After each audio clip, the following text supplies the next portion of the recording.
Welcome to Feed Me Something. Very special guest today. We've got literally our biggest guest ever, both physically and metaphorically. He's a 4-time Super Bowl champion, 5 appearances in the Pro Bowl, member of the NFL 100th anniversary all-time team, and he also holds a Guinness World Record, I want to get this right, for the greatest height to catch in American football, 600 feet for those playing at home.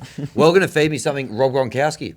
Yes, what's up, man? Thank you guys for having me. Australia is beautiful. It's been great to me so far. I landed about 24 hours ago, and it's been fabulous, man. And this couldn't have been a better trip so far in the last 24 hours. Well, we're so stoked to have you here. This interview, look, there's not going to be a whole heap of football chat on it, All right. but we will start with one football question we wanted to get out of the way first and foremost. Now, Rob, what is the greatest performance you have seen from someone in the NFL?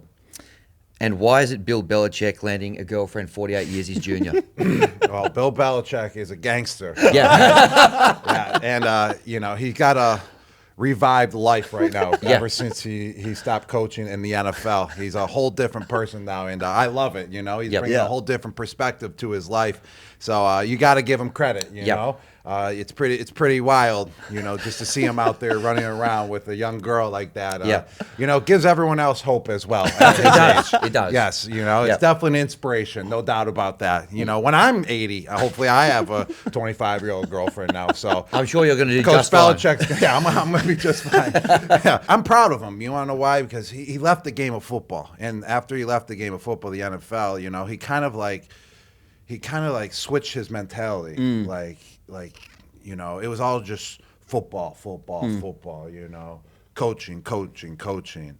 And then all of a sudden, he's done coaching, he's taking a break from it, and then all of a sudden he has a young girlfriend, he's at parties, he's funny, he's going to the Tom Brady roast, cracking jokes on myself, cracking jokes on all the other guys that he's coached, throughout his career. So it's like a new found Coach Belichick, and I love it, man. I love seeing him like this. I love seeing him out in the public eye. He's doing interviews now. He's doing podcasts, and now he's the head coach at University of North Carolina. So it's really cool to see this side of Coach Belichick, and whatever his girlfriend's doing as well, keep doing it, because it's making Coach Belichick be even more awesome. Yeah. He looks relaxed. He's enjoying himself. Yes. He does. So have you been out here to Australia before? Is this your first time out here? I came out here to, I think, Brisbane. Yeah, Brisbane, Yeah, Brisbane. About 6 years ago, I went to the Tony Robbins show. Okay. Those events that he had, which were terrific. He does such a great job with the events that he holds and just the knowledge that he shares with everyone. But I really didn't get to experience Australia like that, because I was there for that,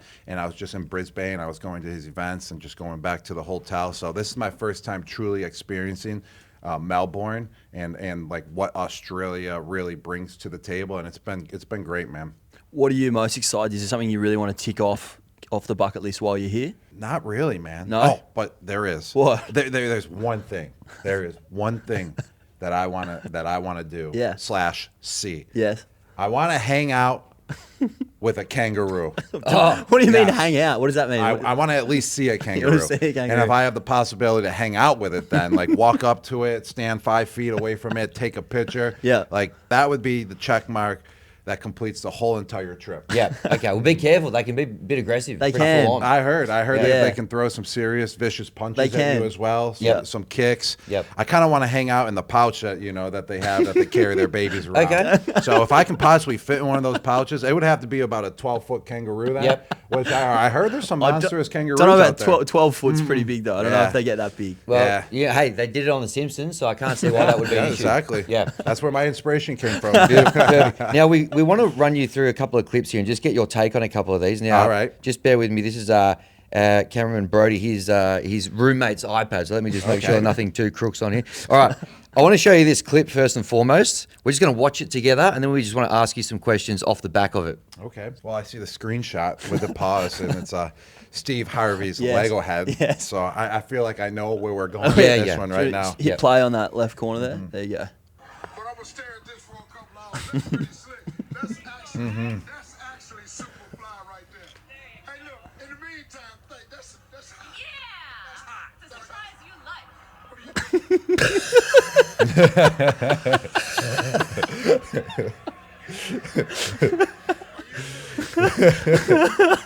Yeah, I'm serious. I don't want to work with him no more.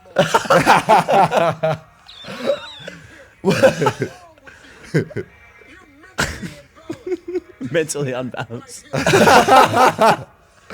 The best is I didn't even say anything back to Steve Harvey while he's just going at me. I'm just sitting here, He said just something sitting wrong with you there there. dancing and just rubbing it in his face. But what was really cool about that is, you know, at the beginning of this clip when he was with Menounos right there, Maria Menounos, I didn't see that clip. That's the first time that I've actually seen that clip right there where he was talking about his Lego head and hyping it up. Yeah. So that was about 5 minutes prior to when I spiked his Lego head. So I never knew that he was hyping it up to the whole world as well before that happened. That makes it that much more special now. You know, that happened. You know, I feel even better about myself that I spiked his Lego head right in front of his face. He was proud of that thing. And then when you came out, I haven't seen him that rattled since he read out the wrong winner at the Miss Universe pageant in 2015. He looked furious. Are you guys on speaking terms again, or what's the go there? Have you spoken to him since? Yes. You know, we are on speaking terms. At that moment, you know, he was definitely coming at me hard. He was really pissed, especially, you know, on that type of night. There's a lot of things, you know, going on, a lot of stress going on because you got to be over there, you got to be over there. A lot of people pulling you in different directions, and then all of a sudden you get your Lego head spiked right in front of you on national TV. I mean, I would be pissed too if I had a Lego head and someone spiked it right in front of me. First off, if someone picked it up, I wouldn't let them spike it in front of me. I would tackle them. Where was the I would defense, tackle them Steve? because I know what they're going to do now since I did that to Steve Harvey's Lego head. I would go directly at them and just tackle them. And if some of it broke on the tackle, well, then so be it. Yeah. You know, I would have the people that, you know, put the head, I'd have them put it back together as well, as long as it wasn't shattered totally. So was that pre-planned, or did you just happen to be there on the night and thought, you know what, this is my move, I'm going to do this? All right, so here's the deal. It was pre-planned, but he didn't know about it. He didn't know. So, like, they had me, you know, in the script doing it on my script. Yeah. So he didn't know that it was going to happen. But I knew that I was going to be doing it because who in their right mind would go and grab that Lego head of Steve Harvey? You know how much time that probably took to put it together? How much detail? Days. You know? Days. How many hours that took? Days. How many people that probably took to put that together? I would have never went up to it and spiked it. But since I got the go-ahead to do it prior to doing it, I was 100% in. Come on now. You gotta go all in. I was not going against that. Yeah. So I got permission, and when I get permission to spike things, I'm going full out, and I'm spiking it to the highest power I can possibly spike it. And Steve Harvey didn't know it was coming, and he played it off pretty well, though. He really did, man. I really liked his reaction. Like, I'm glad that he came at me. Like, it made it must-see TV. It made it that much better. Made it very real. Yeah, didn't it did. It did for real. It was good. I didn't see the end, though, when he was on the Rich Eisen show. Oh, sorry. What did he say? He said something like, he's Yeah, what did he say? he's outside his mind or something like that. He's insinuating you're crazy, basically. Yeah, he didn't want to work with you again, but yeah. No, we're on speaking terms. Oh, though. good. If I see him, I mean, You'll say hello. Yeah, we're good buddies. You're back yeah. on. Yeah, he brings it up every time, though. Does he? Oh, and if he doesn't, I'm bringing it up. To him. But no, great dude. Loved working with him. We Yep. were on set the whole entire night actually together. But let me tell you, we're good buddies. I think that actually brought us closer together Probably. in the end. Yeah. It really did. And what's crazy, that was like 6 years ago, and it still gets brought up to this day, at least, 10 times a year. It's still. when I heard we were doing this, it's the first thing I wanted to ask he him was about. very keen on it. Very I was keen. very excited. We're going to get to a couple of listener questions as well. We've had a couple of listener questions kind of come through. Now, first impressions, Gronk, are very important. The question that has come in, though, is we need to ask you about one of your first impressions. Now, apparently, you fell asleep in a pre-draft interview. They wanted us to ask you about that. Talk us through that. Well, when you're a rookie or, you're about to be a rookie, right before you're about to get drafted, you go through all of these interviews. It's like you're interviewing for a job. Yep. These teams want to know who you are. They want to, put you through the playbook and see how well you can pick it up. They want to see just a, type of personality that you have. So they bring you into the organization. They bring you into the facilities. So I was on about a 15-day bender of just flying to, no, not a party. Oh, no, All right, not a party bender. But it started off with a party bender before this happened. So it was kind of the wrong way to start the trip. Yes. So I was already beat down from the beginning. Yeah. But okay, come on now. I was 20 years old. But So I was on I was in one city, and then I was flying to another city, then I was flying to another city, meeting with another team, then with another team. And then when I got to New England, it was my last trip. It was my last, interview. And I was just sitting there, and I was beat out of my mind. I was exhausted. I was tired. And I go up to the front offices, and within the first half hour of just chilling, they left real quick to go do some things. They're like, hey, just wait in this room right here. And they came back, and I was sleeping on the table within the first 30 minutes of being there. So, that's not the right impression to leave on a team, in middle of it, at the beginning of an interview, because they're like, wait, this guy's about to do an interview with us, and he's sleeping on the table the first 30 minutes, that he's been here. And then from there, too, since I was exhausted, I was kind of over the whole process, I kind of gave no cares. Yep. I want to say F word, but we're here. We're a PG, rated show. So I gave no cares at all. Yes. And I was just going all out with my answers. It was like I was talking to my best friend next to me, That's the type of answers I was giving. It was like, hey, just for an example, hey, Rob, they drew a play up on the board, and they were like, all right, repeat that play back to me. Then they would flip the board over, and then they would be like, draw that play that we just drew. And I'd be like, it was so hard for me to pay attention because I was over it, you know? So then I didn't know the play at all. I was just like, hey, I don't know, but I'm just going to do this. Throw me the ball. and I'm going to make a play. I just started coming up with answers like that. I'm just talking to my buddy playing freaking Madden 99 on my Xbox when I was a kid. So, just giving no cares. And I left that interview like, hey, they either love me or they just crossed me off their board, and they're gonna be no chance of them drafting me. But in the end, they loved me. They loved that I just was myself actually. And I truly believe that's why I ended up getting drafted there, because I acted just like I wasn't trying to be someone I wasn't. That I wasn't. I was just being myself, because at that moment I just didn't care anymore, and it actually brought the best out of me. It really did, and they loved it. It worked out pretty great, well, man. It really did. Speaking of just talking about play calls there, strangest or weirdest play call you've seen in the NFL in your time? If you think very strange plays, remember the Colts one year left their quarterback with no offensive lineman. What have you seen that was one of the all-time head-scratching plays in your time in football? Here we go. It was the playoffs. It was the year that we won the Super Bowl, and we were facing the Baltimore Ravens in the AFC championship game. Or it might have been the game before the AFC championship game. It was the divisional round. And a very good Ravens team were playing. And this just shows the mastermind of Coach Belichick, just how smart he was as a coach, and how he just knew the playbook inside and out, and how he's just 2 steps ahead of all his competition that he's going against.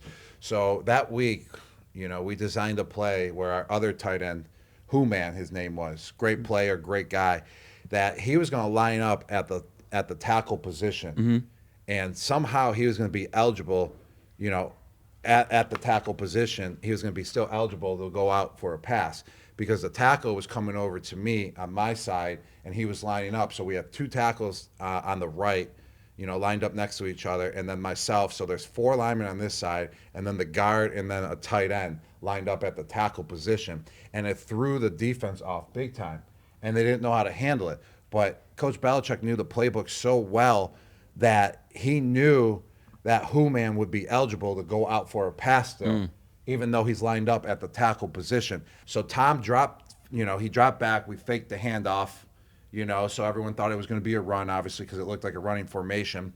And then all of a sudden, Who-Man was blocking, and then he leaked out because no one was guarding him, because everyone thought on the defense side of the ball that he couldn't go out for a pass. And then he would block a little bit, then he leaked out, and boom, Tom hit him, and we got a first down. And we needed that first down. It was a crucial first down. It was a crucial drive, and we were down as well. We needed that momentum. So then 2 plays later, we called it again. And Coach Harbaugh was flipping out on the Baltimore Ravens sidelines, wondering what the heck was going on, and flipping out on the refs that you couldn't do that. But really, you could do that because Coach Belichick was so far ahead of the game and knew that it was legal. So that helped us win that game, because of that formation. And if you watch that play, it's pretty wild. You're like, what the heck? What kind of What's going design? on? What's going on? Like, what kind of design is that? And so it was really cool, man. And that just shows the geniusness of Coach Belichick as well. I've got a hypothetical for you. Yes. Now, and I hope it doesn't come to this, Gronk. Aliens invade Earth. And I love aliens. I believe in aliens, Yeah? Yeah, Why I do do. you- They Sorry, go come to Earth. So keep going. The only way to, well, this is a good start, I suppose. The only way to save humanity is you personally have to cut off contact with either Edelman or Brady. You can never speak to him ever again. Who you cutting off and why? Well, Tom doesn't even talk to me. Oh, no. Why not? Why not? He's too big time. He's big time now, Yeah. isn't he? Yeah. Julian and Yeah. I, we're Yeah. just Got the analysts at podcast. the desk, Yeah, yeah. and, Yep. and Tom's in the booth calling Yeah. all the plays. Yep. And I do the podcast with course. Julian. So, I'm on the show with Julian Yep. all the time Yep. as well. But I'm just messing. Tom talks to us, but we always like to joke like that.